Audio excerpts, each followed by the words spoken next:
Hi, my name is Sean Shaler. That's my friend Chris Ford, aka The Objective Geek of YouTube and Twitter. And today, like we have done one time previously, we have a What If episode. And what this means is Chris is off and busy taking care of brand new baby Ford. And we decided that it would be a good idea in advance to prepare. Which that was actually pretty convincing. I can tell you've used that voice in your storybooks before. Baby Ford is not born as we speak, but we are trying to plan in advance because we have really liked having the weekly content available. So Chris kindly gave some of these ideas and thought processes he had lined out for potential YouTube videos, and instead we're going to use them as timeless, or at least not time sensitive, podcast topics. And today's is, what if Toph's dad was good? So Chris, if you would like, kind of like last time, I thought you might explain the activity a little bit. This is the only second time we've ever done this, and then we'll get started with our discussion. Yeah, so to set it up, this will be fairly kind of fan-fictioning. We take a kind of a flashpoint in the Avatar universe and try to logically piece out where things would happen from that point. In this case, the flashpoint is pretty much if Toph's dad was good, as in a supportive father of his of his daughter, and he wasn't a terrible. But not right, but still a specific turning point where it shows through, right? Not just what if he generally wasn't he's always an been asshole? really good. I mean, if he was always a good father, Toph maybe wouldn't run away and maybe wouldn't learn from the bedroom mole. Anyway, that's not what this is. That's a lame story you already crafted right there. Next. Yeah, no. In that case, Toph would be like really goody tissue and stuff. Be like, hey, Team Avatar. Anyway. The flashpoint here is that in the Blind Bandit episode, so Toph, the Royal Rumble people kidnap Aang, they kidnap Toph, and then Toph takes them all out in some cool, dramatic fashion. And at the end there, Toph like opens up to her dad, like, hey, I'm not this little kid, like I'm an earthbender and I'm really good. And then there's this moment where you're like, is Toph's dad gonna be supportive of her? And no, he's not. He's like, I've realized I was wrong. Now you need even more supervision, and you're never going to leave at all ever again. What's that phrase you use when you talk about what is? I want to say bait and switch. I don't know cinematic terms that well. I've heard you use it sometimes. That's almost what it feels like. Like it does feel like he's going to turn for a second. No, like, expectation. Bait and switch. I forget the term, but trying to give the impression that he's going to turn, but he doesn't. But what if he did? Yeah. What if he did? What if he said, like, I've realized I was wrong. You are a fully capable daughter, and I am proud of you. You are the greatest earthbender there is, and you're my daughter. So that's the flashpoint of what would happen if he was supportive, if he let Toph travel the world with the Avatar. So we'll just start from there. And Sean, I'll let you start because I don't really have a very like, this is my idea, this is what should happen type of deal. I'm fairly open to this. Okay. And there's not as much lore to talk about in this one than there was in the previous one. We did, I think we did the right thing of starting with the previous one because there was more sort of structured rules to build the story from. And here it doesn't exactly hit me the same way. But the first things that I was thinking of when you supposed this idea, and I actually selected this one just because I thought, all right, well, we now have a very wealthy, well-known Beifong. I forget his name. Lao Beifong? Like, I have no idea. I don't know. He's got a name, but he's very wealthy, invested in political circles, and then the rest of this book is essentially them trekking through the Earth Kingdom. And so I picture, well, if he was good, I feel like Team Avatar, he would give them resources to travel. He would still be sort of hyper protective, which is important because I think that's part of what's still going to drive Toph's motivation to be the sort of grungy, not goody two shoes that she is, and lead her on later. That's important to me, is that he's still overbearing, still overprotective. Like, no, I'm going to send all these troops with you. You're going to travel in luxury. Sokka, Katara, they're going to eat it up. They like having food around. Aang is politely trying to like represent him politically because he's being given all these gifts, so he's kind of getting I don't want to say distracted, but sort of losing focus. Like, it seems like the right thing. Hey, we're going to go win over the Earth Kingdom. Let everyone know I'm here. Recruit forces, recruit people to fight this war with us. But sort of losing track of becoming what he should be doing as the Avatar, which is mastering the four bending arts. And I know I've just set off a very broad scope of events here, but I think the important thing to retain is that, like, Aang is distracted and not quite on the right journey, and Sokka and Katara are kind of being like the rose-colored glasses into thinking it's the right thing, so they're not deterring him. And only Toph kind of thinks, hey, this isn't what I had in mind, this sort of political presidential campaign through the Earth Kingdom. I'm going to hang on to that drive because I think that's going to be important to my theories later on. I think when you originally kind of mentioned this, I thought to myself, well, I think they will probably travel the same way. But I think you make very good points that probably turn more towards this. He would be still very overbearing, right? Like, it's one thing to be like supportive, like, all right, yeah, go do whatever you want, whatever. Yeah, but he's not turning over that quick, yeah. Yeah. One thing, that's not being a good father either. A good father would be like, oh, hey, I support you now. All right, here's the things, because I'm really rich. Here's all the support you need. We're going to send a boulder. I'm going to give the boulder a few bucks to come with you, keep you safe. Even though you whoop the boulder, we don't have to go that way. I just want it to happen. I'll allow it. Team Avatar. Watch yourself, McCoy. Team Avatar really needs mankind. We needed a John Mulaney. Oh, you didn't catch that John Mulaney reference there. Yeah, I did. Oh, okay, my bad. Sorry, my apologies. Absolutely. This is a little off topic, and I told you I wasn't going to make these time sensitive, but this is important. I've been watching Lego Masters, and I'm not ashamed. I love Lego. I'm not ashamed at all. I should be ashamed because it's reality TV, and it has terrible, stupid reality TV tropes, but I still love it. Mm-hmm. And the guy who, a very good team, is a husband and wife, and he looks like John Mulaney. They could be brothers, in my opinion. And every time I look at him, he's like, should we do this? Like, he's talking with his wife, and I'm like, I'll allow it. Okay, so that's a terrible tangent. But if you know who John Mulaney is and you watch Lego Masters, right now I know that you're shaking your head. Not at all. Oh gosh, yeah, went off there. Yeah. Horrible tangent. So I do think she will.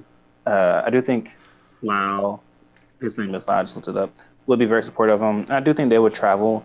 They wouldn't travel necessarily faster because airships weren't invented at this time, but they would travel with a unit around them, right? They'll be kind of heavily guarded. If Toph's dad doesn't already have a heavily guard, he would hire people, right?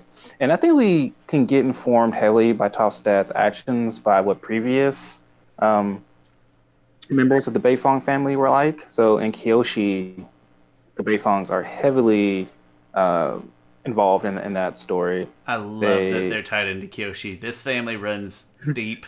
I loved that. Yeah, and it will kind of mirror that, like, oh, hey, I'm now doing what my great grandfather was doing and helping the Avatar. Like, that's genius. So he'll be kind of informed by that. Gosh, I can't wait to reread that book. The audio book comes out in like a couple weeks, I think. It is. It probably the same time your baby comes out, which I know when that is. That's a brilliant point. They've already done this. This has been set in motion. He's gonna see it. I don't know if he's a spiritual man, but like this is something that is our responsibility as the Beifong family. Yeah. To guide the Avatar on his sort of on his, I don't even know on his rounds, kind of his training. And the thing is, during this time, Team Avatar was not trying to go anywhere. They were fairly just like, oh, we'll just go here, we'll go here, and do this. So we've just found his earthbending teacher, right? That's where we've got. So all right, you got your waterbending teacher. And now the thing is, though, you still have to learn earthbending, and so maybe that's the crux. Like maybe that's a point of conflict. Is like, Aang, don't you think it's time to study earthbending? And they're, for whatever various reasons of hopping town to town. Yeah, the next biggest thing. So the thing is about them traveling this huge caravan is now that they become a bigger target, and that helps Azula track them down. I think we've seen the next episode right after Blind Bandit is the chase, Is that the one with the and big train thingamajig and they're following Appa's hair? nah, yeah, yes, yeah, Okay. yes. And Well, yeah, so they just got a lot easier to now, spot, that's for yeah, sure. they got a lot easier to follow, but is three people good enough to really follow to penetrate and capture the Avatar with like I'm imagining like probably 24 of the best benders, probably earth benders around guarding them. I had not thought your Kyoshi point is brilliant because I hadn't really thought of that. But like, yeah, we're harkening back to sort of a previous way of how the Avatar, of how Team Avatar was carried out, where they had, I mean, legitimate caravans with, we're talking like academians in their caravans, Yeah, yeah. the best of each royal family being represented there. So yeah, we're not talking about just a random contingent of the best guys in town. Like, no, he's taken it upon himself, at least in the story that I'm going to try to propose here, to Yeah. go out and recruit the best possible people before he lets them leave town. Like, hey, this is your contingent that is going to teach you and protect you and all that stuff. Just like the old days, just like Grandpa used to do for the Avatar. Yeah. Oh, I Yeah. like that a lot. The thing is, so what plan? So Zula's chasing the Avatar right now. So what plan does she have to penetrate that whole freaking caravan of them? So can we say that maybe she tries something similar? She catches up to them and they figure out a way to hold off her machine, and they just generally fight her off. But now she knows that it's a bit of a bit of a race, maybe a bit of a race to Ba Sing Se. So maybe she goes to Ba Sing Se and starts her infiltration Although, earlier. although there would be no reason to go to Ba Sing Se right now because before they went to Ba Sing Se because that's where they thought Appa went. I would no. And so I'm I saying still, here if they're viewing it as more of a sort of a territorial power game, some that could be, recruiting, if you yeah. will, and that's what's saying. You know what? That's what they're gonna do. They're gonna head to Bossing, say we're gonna be waiting. Maybe she knows about the Dai Li and knows about some of the corruption. That might be important, as if she's aware of that sort of corruption and thinks she can take advantage of it and catch them in a trap. Like she's just planning maybe two steps ahead as opposed to the usual. Hmm. There's a lot of Now, do we conjecture there. I don't think have a lot of grounds for that. now the biggest thing here between here and and Ba Sing Se when they get there is the library. I can still see Team Avatar being like, "Hey, we still want to go where we want to go," right? And Sokka's like, "I want to go to the library." What if they sneak off from the contingent? Like the contingent's like, no, it's not safe. It's unprotected territory, very dangerous. It's in the desert, and so they got to find a way to like sneak away with hilarious disguises or Mm. something. And then they could still lose Appa. We could still get a. It might be easier to find him back when you got the Beifongs on your side, but we could still have a similar B plot there. True. Yeah. At first, I think you make a good point about them being like, "Hey, that's the desert. The desert is like the hardest.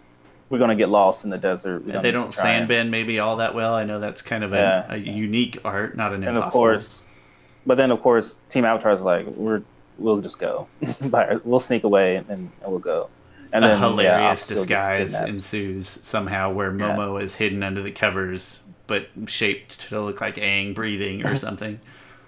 I would say with all that influence that the Beifongs have, I think they can get word out really quick that hey, we're gonna pay whatever amount of money is necessary as a bounty or reward. Sorry, bounty sounds like bring me Appa dead or alive.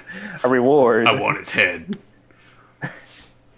Yeah, I think they have enough pool that they can find Appa. They wouldn't take him getting all the way to Bossing. I don't think he makes it to Bossing Say. But like you said, once they find Appa, I think they would still kind of go to Bossing Say because that is the logical. Although people in Bossing Say probably won't let them in. So that creates the drill again, probably. Okay. when my original, I like where you're going. My original assumption was that it has just become a very elaborate trap um, from Azula, who's Azula. already there. But that does kind of overlook the drill, which is a cool episode and a really cool monumental event, and obviously comes into play after Azula's gone and stuff. I wasn't really thinking about that. I just thought, oh, she's gonna get them to come in, and they won't even have to play the waiting game. Like she's gonna bring them right up to the palace. Was my initial thought process, but I kind of like where you're going here. Mm. Yeah. So, um, yeah, they would get to Boston and say Azula still needs to drill inside there, so I think she still would drill. And from that point, so a couple of things have happened. Appa still gets lost, right? We A might lot of these skip Kyoshi we might warriors. skip a filler episode or two in there, but as we mentioned, because of resources. But in general, that still all happens. Yeah. But I can still see the Kyoshi warriors finding Appa and Azula and them still. Azula still capturing the Kyoshi warriors. Does that still make sense? And they will still take their disguises.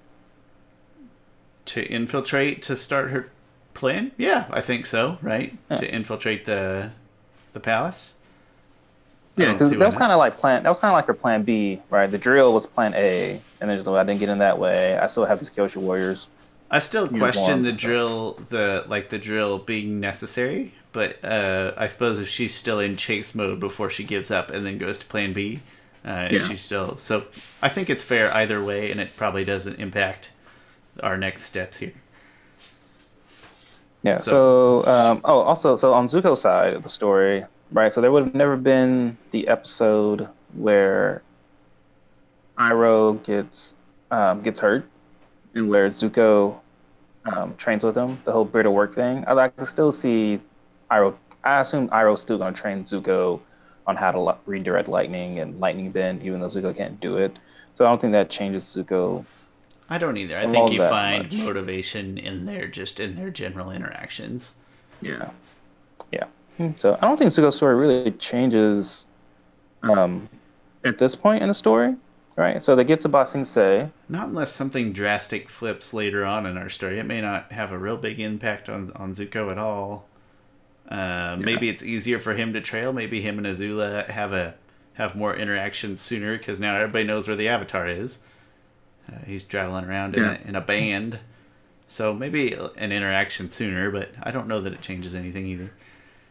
yeah. So the point we get to that things could change is that um, the kids, the Team Avatar, I wonder, do they still go up against the Dai Li? Because they would have to, because they have to tell the Earth King about the war, because they still need the Earth King's forces. So they'll still bring them into confrontation with Lao Fang. And now Long Fang has no leverage at all because Appa is with them and found and everything.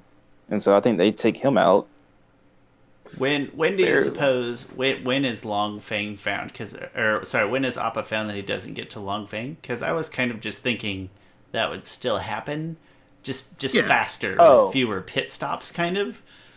I was still thinking you would still get there, and that, uh, hmm.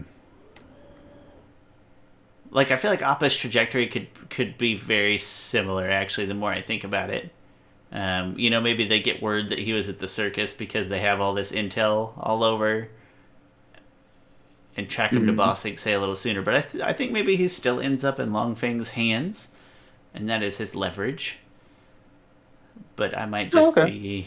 Um, I might just I be mean, the only, superimposing what I want to happen here. Also,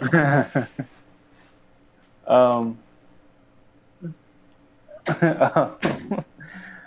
let's see. So the point where the Beifong money will come into play is that I mean they will get the word out. So Long Fei Long Fei doesn't get Appa until Appa's actually in Ba Sing Se. Appa meets up with the Kyoshi Warriors. Azula's team stops him. Oh wait. Hmm. I think Azula is a strategic enough planner, and that it is important to my argument that she, or important to my story, that she sets her whole plan in motion with the Dai Li and to set an elaborate trap, essentially, including Appa. I think all of that happens sooner, as just in the sense that what are my grounds here? I feel like just her reaction to being completely unable to sort of infiltrate this contingent makes her think of that plan sooner and makes her decide this infiltration and taking advantage of this corrupt system. I think she gets to that sooner. All right, so I'm having a hard time you think Appa's lost days and everything would happen just the same way? I want to say pretty close. Just maybe accelerated a bit because everybody is aware of the Avatar, including Longfang, and that he is on his way to Ba Sing Se. It's almost like everybody's just one step ahead because of the added visibility of the Avatar's contingent, including Longfang and Azula, most importantly. Even if the king is still clueless and Ba Sing Se is still totally under wraps, so they don't even hear that the Avatar is back alive or anything. All right, so the Serpent's Pass probably doesn't happen because the Beifongs are established enough that they can get everybody through. I didn't think about that one. That's good. So what do we miss there? We still get Suki. Yes. They still meet her and just get across real easy. Yeah. But they don't see the baby that comes back later. They probably let the baby join them, and the baby's still born. I hope so. Yeah, so Aang still gets that hope from it. Yeah, but she's just born in much less dire circumstances. Yeah, just gets to have like a normal childbirth. So at this point, they're in Ba Sing Se. They're probably feeling a little bit safer now because they're in the city. And it's a great false sense of security, even though the city is completely ignorant. But like, you're surrounded by Earthbenders, or you're surrounded by the Earth Kingdom stronghold with lots of Earthbender money and influence on your side. Yes. Yeah. But I would think that Long Fei has more power than the Beifong does. So that power kind of goes away once they get into Ba Sing Se. But his power, I agree completely, but it's sort of subversive. It's under the surface, so it's not really an upfront influence. But then also, I think he wants them to come to, like I said, in my head, all this is set in motion sooner. So he wants them up in the palace and to get this ball rolling, nip it in the bud before this giant caravan of Avatar people start spreading war news in his city. Yeah. All right. So the drill still happens, and I think that happens pretty much exactly how it's shown. Cities of Walls and Secrets happens. Tells Ba Sing Se. Pretty much kind of happens the same way it does. One thing that episode's fairly inconsequential anyway. Appa's lost days. In some regard, yeah. So we get to Lake Lao Gai, and Lake Lao Gai probably still happens because Jet is still under the influence of Long Fei, right? Yeah, and they all still have that huge fight in Lake Lao Gai. And then Appa returns because Zuko is still going down the path he's going down. The difference here is that it's in the Earth King episode at the end of there where Team Avatar has to split up. Sokka goes with Aang to go meet his dad. Aang goes to the Eastern Air Temple with Appa to go teach with Group of Theek. Katara stays in Ba Sing Se, and in the show, Toph goes and meets her parents, and they say they forgive her or they're sorry and everything. But in this case, that wouldn't happen because her dad is completely cool with her. So she would stay with Katara in Ba Sing Se. And I would think that they would.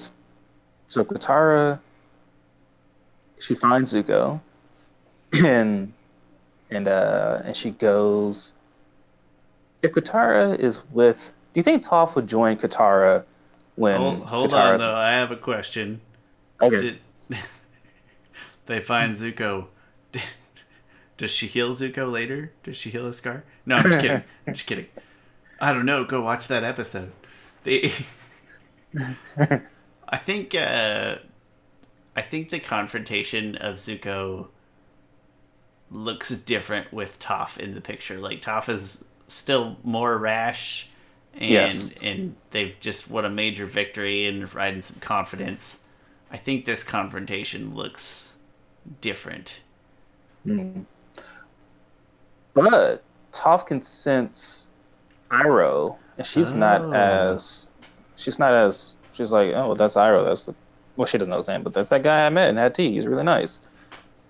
And maybe then Katara's like, well, we need to go tell the Earth King. Maybe we don't confront him here, but we need to go tell the Earth King about all of this. I don't know. I could see Toph Toph doesn't even know Zuko. Toph's only seen him once. Oh yeah, has seen him.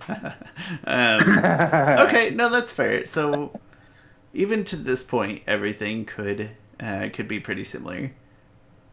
Yeah, and then biggest difference there is that Toph has not been trapped by those two guys there on the screen. I forget their names.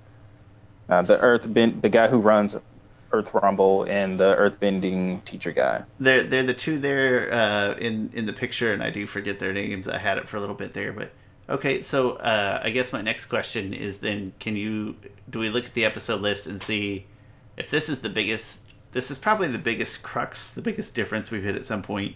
What episodes not having metal bending could impact, and maybe that's the next step in our story. Yes, that's the next step. Yeah, so Katara, in this case, Katara and Toph go try to see Earth King, right? But Azula will be there, and I think Ty Lee is quick enough. One thing, they're already kind of startled, like, what's happening? And Ty Lee gets the jump on Katara. I think she could get the jump on Toph as well. And also Azula is there, and so I could easily see them. Katara's already taken off the playing board really quickly by Ty Lee, and I think Azula and Ty Lee can take Toph. I think so. So now they're trapped. Now, this is getting to the point that we were talking about before, that I now think they're trapped in metal cages. So then the question arises: wait. Oh, okay. Wait a minute. Azula did not send Katara to a metal cage. She sent her down in the she sent her down in the caves, and Toph can get out easily because that's Earth all around. So she would eventually Toph would have to be put in a metal cage, right? Because one way or the other. Yeah. So because she just sent Katara down there because it was Katara, but if Toph was along, she'd have to do. Wow, Wouldn't it be kind of cool if Azula was one step ahead and she's like, wait a minute, I'm in a wood cage. No, but they do. That would be too OP of Azula. I wouldn't care for that. I would like to think it's fair to say that they do. There are metal prisons down there because that's what they land in. Well, that's what Long Fei was put in. So they clearly use it for Earthbenders. That's another good point. Then you just have to ask yourself, all right, does Toph have the same in this story? Does Toph have the same sort of motivation, drive, urgency to learn metal bending on her own in that instance? I mean, my answer is yes, but I think my answer is yes too. Granted, bars might be a little harder, I think, right? I was going the other way. I was thinking it was easier because if you can feel the bar in and of itself, like you're not bending I was just like, no, you can sort of literally wrap your mind around it if your mind is your hands because you're blind. But no, I can see either way. Is like, I don't know. I just love seeing her blow the door off of that cell in. Is that? Oh, you know what she did? When she was placed in jail. That was So I'm not sure what jail she would be placed in, but either way, at one point she was placed in a jail with that door because that's a really cool visual of just the door being like ding, ding, ding, ding. And so maybe she doesn't get to do that because maybe that's where like she learns it, but I would still see her as having the same opportunity, ability to learn it. The only issue with all these things that we've said though is now now you're kind of at a place, as I mentioned at one point, I kind of regressed to the mean. You are at a place where things kind of have regressed to the means. The only difference is that now, in your future travels, when we get to book 3 Fire especially, you still have this avatar contingent that is being a hindrance. So maybe we need to like progress our story forward to like, at what point would they say, hey, we need to break this up? This is ruining our focus, or is there a point where happens? I think if anything, so Azula takes over Ba Sing Se again In pretty much the same fashion, I think, because everybody is split up, and they don't have time to take the whole caravan with them. They can only hop on Appa, right? So Toph's dad is arrested, along with everybody else. So now that gives Toph maybe a little bit more motivation to get back to Ba Sing Se and free her dad.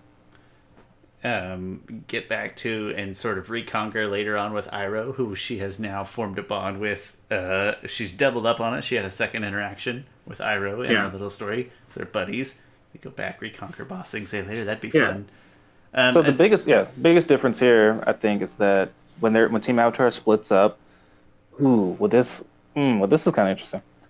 If Team Avatar is splitting up when they meet up with the White Lotus and everything, Toph, Sokka, and Suki go take out the airships. Katara and Zuko go and takes out Azula, and Aang goes and takes care of the Fire Lord.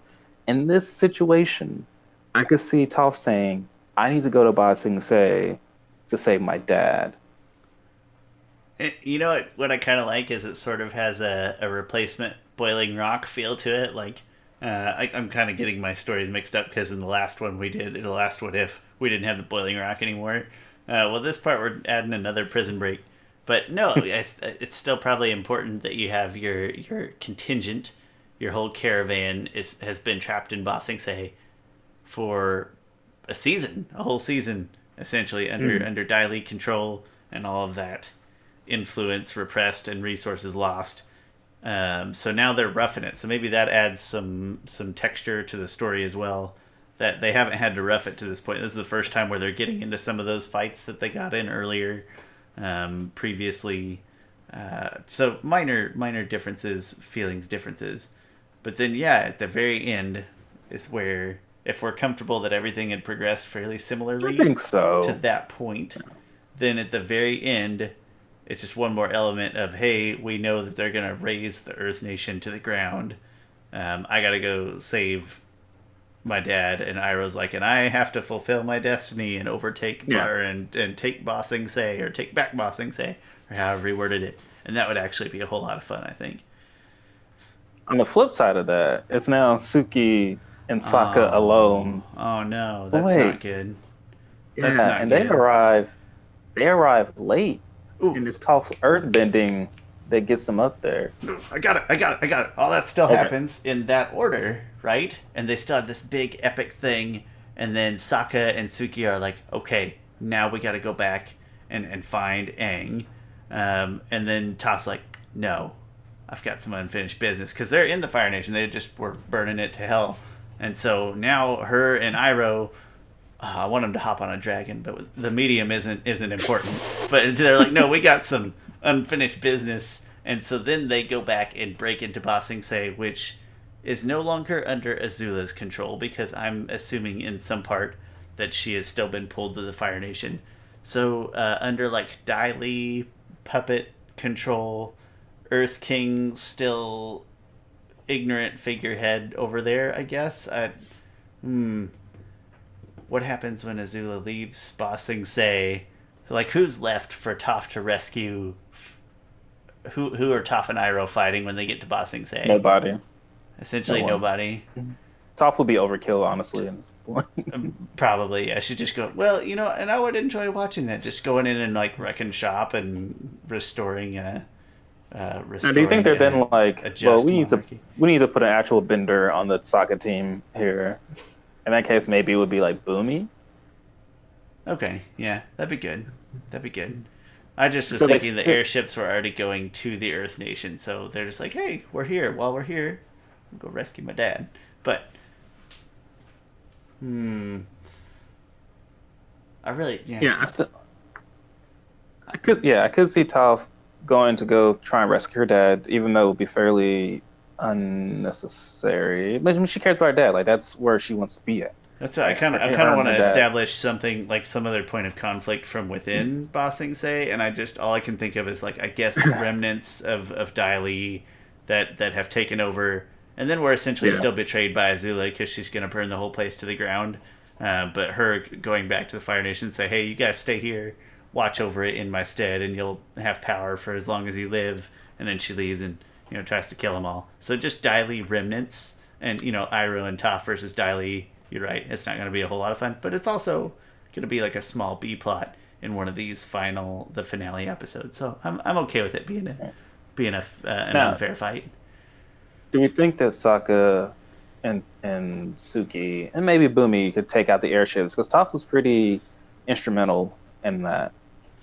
I think Boomy would probably do it in his own weird way, and honestly, if Boomy had to die doing it, he probably would, and that would probably it'd be really tragic. But if you had to pick a character that was sort of great but expendable, like could be a great Yeah. martyr but expendable, Boomy wouldn't be a bad choice.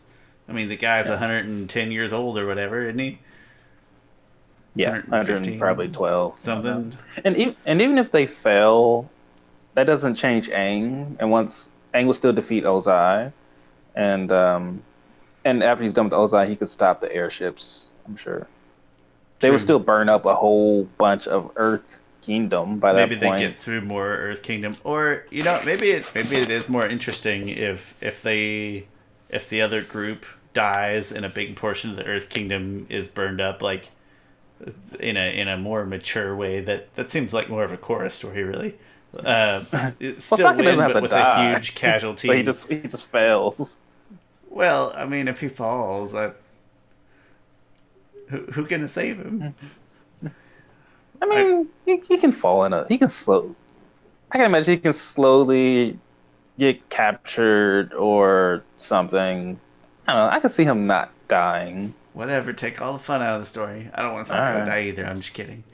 He he has too much to do in the comics, but no, I like the idea of sending Boomy with him in particular because Toph, especially if Toph is gone, and they're like, hey, having a metal bender would really help a lot right now, and then Boomy's like, well, I've got some news.